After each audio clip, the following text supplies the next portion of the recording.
Hi student, D block तत्वों के बाद अब हम एफ ब्लॉक तत्वों के बारे में पढ़ेंगे। एफ ब्लॉक एलिमेंट क्या होते हैं? ऐसे तत्व जिनके अंतिम इलेक्ट्रॉन, लास्ट के इलेक्ट्रॉन एफ सबसेल में, एफ उपकोष में प्रवेश पाते हैं, उन्हीं को एफ ब्लॉक के तत्व कहते हैं। ऐसे तत्व जिनके अंतिम इलेक्ट्रॉन एफ कोष में प्रवेश पाते हैं, उन्हीं को एफ ब्लॉक के तत्व कहते हैं। एफ ब्लॉक के तत्वों को आंतरिक संक्रमण तत्व भी कहते हैं। जैसे डी ब्लॉक के तत्वों को संक्रमण तत्व कहते हैं, ठीक उसी प्रकार से एफ ब्लॉक के तत्वों को संक्रमण तत्व कहते हैं, आंतरिक संक्रमण तत्व कहते हैं।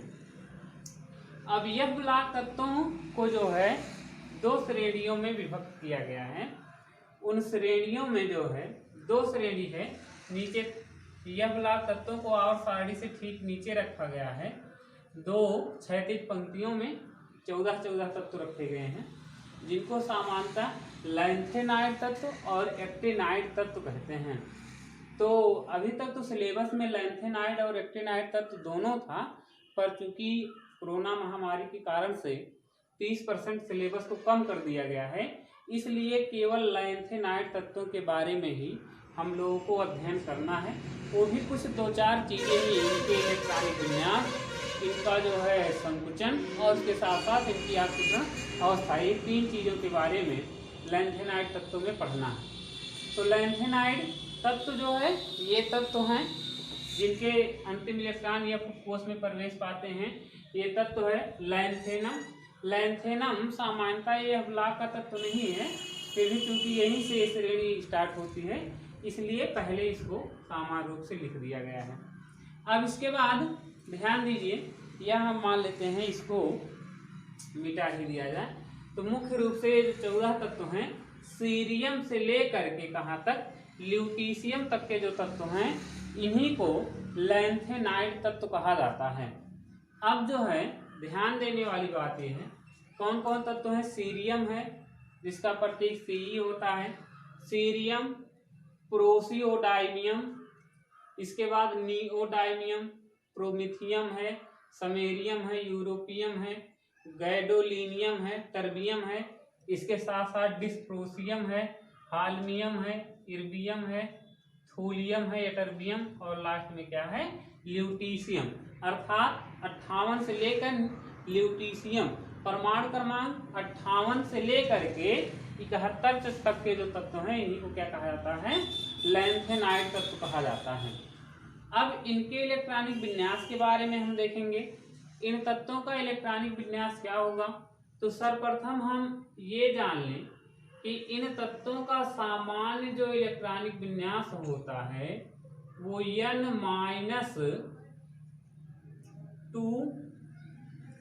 F 0 to 14, 0 to 14 या हम 1 to 14 भी इसको कह सकते हैं।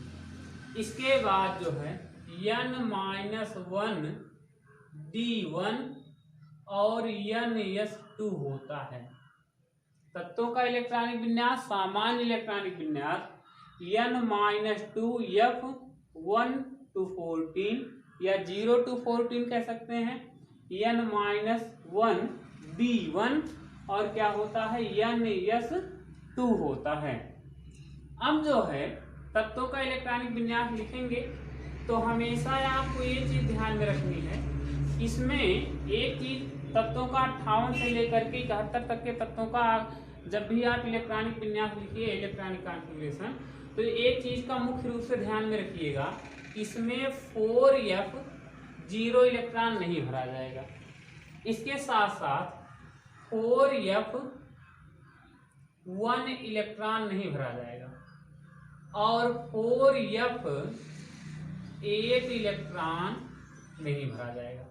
मतलब जो F उपकोष है, F में कभी 0 इलेक्ट्रॉन नहीं रह सकता है, F में जो है 1 इलेक्ट्रॉन नहीं रहेगा, और F में कितना इलेक्ट्रॉन नहीं रहेगा? 8 इलेक्ट्रॉन नहीं रहेगा। तो जीनान पहले हम यहाँ पर लिख लेते हैं, जीनान तक का हो गया 54 तत्व। अब देखिए क्या करना है आपको, 4F0 नहीं रहेगा। क्या नहीं रहेगा, 4F0 नहीं रहेगा। तो हो जाएगा, तो ना तो 4F0 हो सकता है और ना तो 4F कितना हो सकता है 1। और हम जानते हैं कि इन तत्वों के अंतिम इलेक्ट्रॉन F कोष में प्रवेश पाते हैं। तो 4F कितना हो जाएगा 2, 5D 0 और कितना हो जाएगा 6S2 हो जाएगा। इलेक्ट्रॉनिक विन्यास इसका सीरियम का क्या हो जाएगा 4F2 5D0 6S2 हो जाएगा। इसके बाद अगले तत्व का ठीक इसी प्रकार से हम लिख देंगे जैसे कि इसका लिखा गया है। अब देखिए 54 था, 54 जीनान तक का हो गया, 54 2 56 2 कितना हो गया 58। इसके बाद इसका लिखेंगे सेम वही है, VCF में आप इलेक्ट्रॉन क्या करते जाइए, बढ़ाते चले जाइए। 4F3 5D0 6S2 इसका हो जाएगा, तो लिख देंगे 4F 4 5D0 6S2 इसका हो जाएगा। ठीक इसी प्रकार से 4F 5 6D0 6S2 यहाँ भी वैसे ही हो जाएगा। 4F 5 पे रहेगा 5D0 6S2 फिर इसका हो जाएगा Xc 4F 7 5D0 6S2 हो जाएगा। इसके बाद इसका हम लिखेंगे गैडोलिनियम का। तो अब देखिए क्योंकि Xc हो जाएगा, जीनान 54 हो गया। अब देखिए 4F आपको क्या क्या है 4F0 4F1 और 4F8 आपको ये इलेक्ट्रॉन नहीं भरे जाएंगे। तो जो F में 8 इलेक्ट्रॉन है तो वो तो आपका भरा नहीं जाएगा। तो 4F कितना हो जाएगा, यहाँ पर हो जाएगा 4F 7 5D1 और कितना हो जाएगा 6S2 हो जाएगा। फिर अगले का हो जाएगा टर्बियम का। तो यहाँ इसका जो इलेक्ट्रॉनिक विन्यास रहेगा Xc, उसके बाद 4F।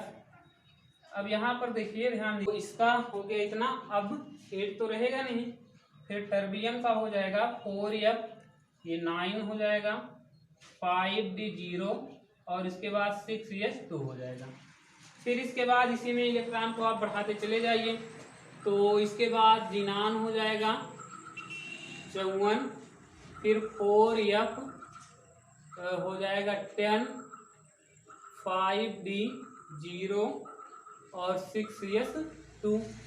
इसके बाद इसका हो जाएगा 4F 11 5D0 6S2। इसका हो जाएगा 4F 12 5D0 6S2। फिर इसका भी वही जीनान, या मान लीजिए जीनान कुछ ना लिखिए, 4F कितना हो जाएगा 4F 13 5D0 6S2 और इसका हो जाएगा 4F 14 5D0 6S2 और इसका जो रहेगा वो हो जाएगा 4F 14 5D0 6S2 हो जाएगा 10। तो हो जाएगा इतना 4F 10 5D0 6।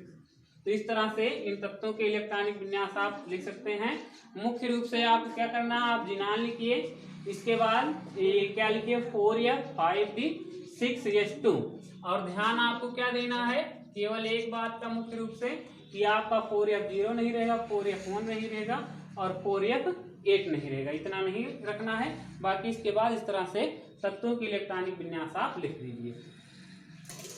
अब इसके बाद जो है हमें पढ़ना है लैंथेनाइड तत्वों की ऑक्सीकरण अवस्था के बारे में। तो इसकी ऑक्सीकरण अवस्था क्या है, ऑक्सीडेशन स्टेट। तो जो ये लैंथेनाइड तत्व हैं लैंथेनाइड जो तत्व होते हैं इनकी सामान्य जो ये विभिन्न प्रकार की ऑक्सीकरण अवस्था प्रदर्शित करते हैं। लैंथेनाइड जो तत्व होते हैं ऑक्सीडेशन स्टेट, तो ये तत्व जो होते हैं सामान्य रूप से ये क्या करते हैं, विभिन्न प्रकार की ऑक्सीकरण अवस्था प्रदर्शित करते हैं। पर इन तत्वों की जो सामान्य ऑक्सीकरण अवस्था होती है वो कितनी होती है, +3 होती है। तत्वों की सामान्य ऑक्सीकरण अवस्था कितनी होती है, +3 होती है।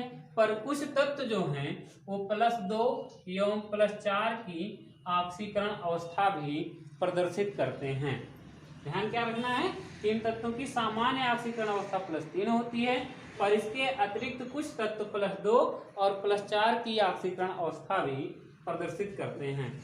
इसके बाद आपको लैंथेनाइड संकुचन पढ़ना है, लैंथेनाइड कॉन्ट्रैक्शन।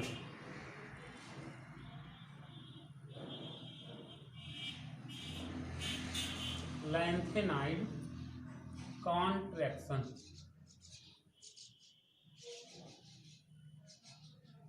लैंथेनाइड संकुचन, लैंथेनाइड संकुचन।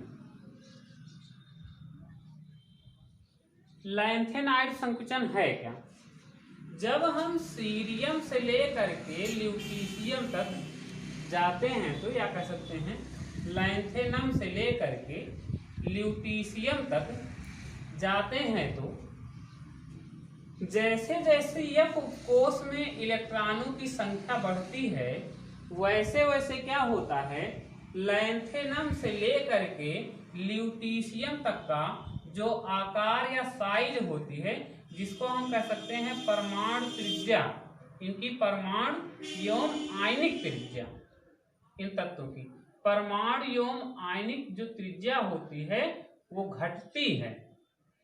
इसे ही लैंथेनाइड संकुचन कहते हैं। फिर से समझ लेंगे, जैसे जैसे इलेक्ट्रॉन भरते जाते हैं, 4f में इलेक्ट्रॉन भरते जाते हैं, या ऐसे कह दें कि लैंथेनम से लेकर के ल्यूटीशियम तक आने में तत्वों के परमाणु एवं आयनिक जो त्रिज्या होती है उसमें लगातार कमी होती है, या तत्वों की परमाणु एवं आयनिक जो त्रिज्या होती है वो घटती है। इसी को ही क्या कहते हैं, लैंथेनाइड क्या कहा जाता है, संकुचन कहा जाता है।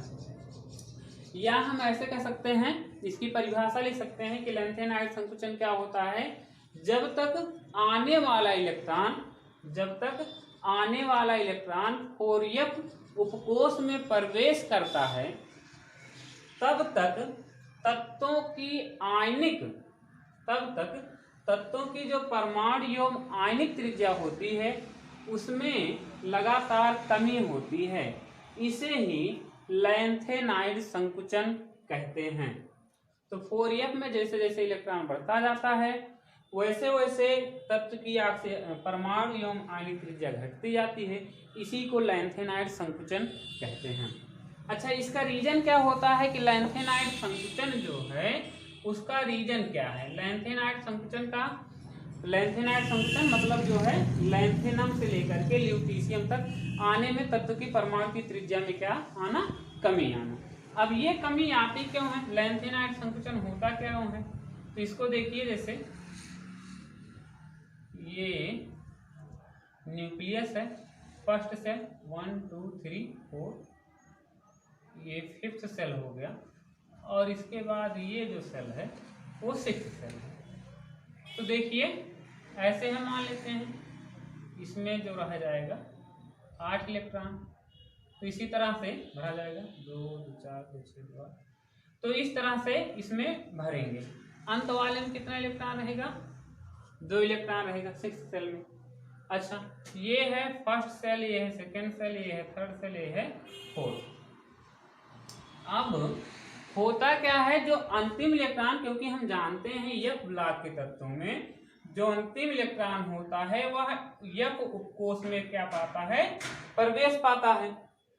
तो F उपकोष में प्रवेश पाने का कारण, मतलब F उपकोष में प्रवेश पाता है और एफ उपकोष ये जो आती है ये फोर्थ सेल में होता है। किस सेल में है? फोर्थ सेल में। कहने का मतलब ये जो इलेक्ट्रॉन है, इलेक्ट्रॉन की वृद्धि इसी वाले सेल में होगी। इलेक्ट्रॉन जो बढ़ेगा वो किस सेल में बढ़ेगा? फोर्थ सेल में इलेक्ट्रॉन बढ़ेगा। और जब फोर्थ सेल में इलेक्ट्रॉन बढ़ता है तो यहाँ चूंकि जैसे जैसे इलेक्ट्रॉन बढ़ता है ठीक उसी के अकॉर्डिंग क्या बढ़ता है? प्रोटॉन भी बढ़ता है। प्रोटॉन बढ़ने के कारण से न्यूक्लियस में जो इफेक्टिव न्यूक्लियर चार्ज जो होता है, प्रभावी नाभिकीय आवेश जो होता है, उसमें वृद्धि हो जाती है। क्योंकि प्रोटॉन बढ़ता है, प्रोटॉन बढ़ने के कारण से प्रभावी नाभिकीय आवेश में भी क्या हो जाती है? वृद्धि हो जाती है। अच्छा, दूसरी बात यह है क्योंकि इलेक्ट्रॉन यहाँ पर बढ़ता है तो यहाँ पर होना चाहिए इलेक्ट्रॉन इलेक्ट्रॉन रिपल्सन हो जाना चाहिए, जिसको हम समानता पर्यवेक्षण प्रभाव कहते हैं। लेकिन इस इफेक्टिव न्यूक्लियर चार्ज प्रभावी नाभिकीय आवेश की तुलना में यहाँ पर जो है इलेक्ट्रॉन इलेक्ट्रॉन का जो रिपल्सन होता है वो कम होता है, क्योंकि ये फोर्थ सेल में इलेक्ट्रॉन आता है। तो यहाँ पर इलेक्ट्रॉनों का रिपल्सन जो होता कम, अर्थात परिरक्षण प्रभाव बहुत कम देखने को मिलता है, जबकि इफेक्टिव न्यूक्लियर चार्ज प्रभावी नाभिकीय आवेश में जो वृद्धि होती है वह अधिक देखने को मिलती है। इसी कारण से ये जैसे जैसे यहाँ पर इलेक्ट्रॉन बढ़ता जाता है वैसे ये न्यूक्लियस की तरफ जो होते हैं सेल मूव हो जाते हैं। इस कारण से आकार क्या होता है? घटता है। यही कारण है कि लैंथेनम से लेकर के ल्यूटीशियम तक आने में तत्वों की जो परमाणु एवं आयनिक त्रिज्या होती है वह क्या होती है? घटती है। इसी को हम लोग क्या कहते हैं? लैंथेनाइड संकुचन कहते हैं। अब लैंथेनाइड संकुचन का प्रभाव, लैंथेनाइड संकुचन का प्रभाव क्या है? तो लैंथेनाइड संकुचन प्रभाव के कारण, जो लैंथेनाइड संकुचन प्रभाव है, लैंथेनाइड संकुचन प्रभाव के कारण ही इट्रियम तत्व की जो समानता होती है वो लैंथेनाइड तत्वों से मिलती है। लैंथेनाइड संकुचन के प्रभाव के कारण इट्रियम तत्व की जो समानता होती है वो लैंथेनाइड तत्वों से मिलती है। और लैंथेनाइड संकुचन के कारण से का दूसरा मुख्य प्रभाव इफेक्ट ये है कि लैंथेनाइड संकुचन के कारण से लैंथेनाइड तत्वों की जो गुण होते हैं या समानता है, इन तत्वों की जो समानता है वो बहुत अधिक मिलती है। कहने का मतलब लैंथेनाइड संकुचन के कारण से लैंथेनाइड तत्वों में बहुत ही अधिक क्या देखने को मिलती है? समानता देखने को मिलती है। तो ये जो है लैंथेनाइड संकुचन का क्या है? प्रभाव है। और यहीं पर आपका डी और एफ ब्लॉक तत्व जो है वो समाप्त हो जाता है। धन्यवाद।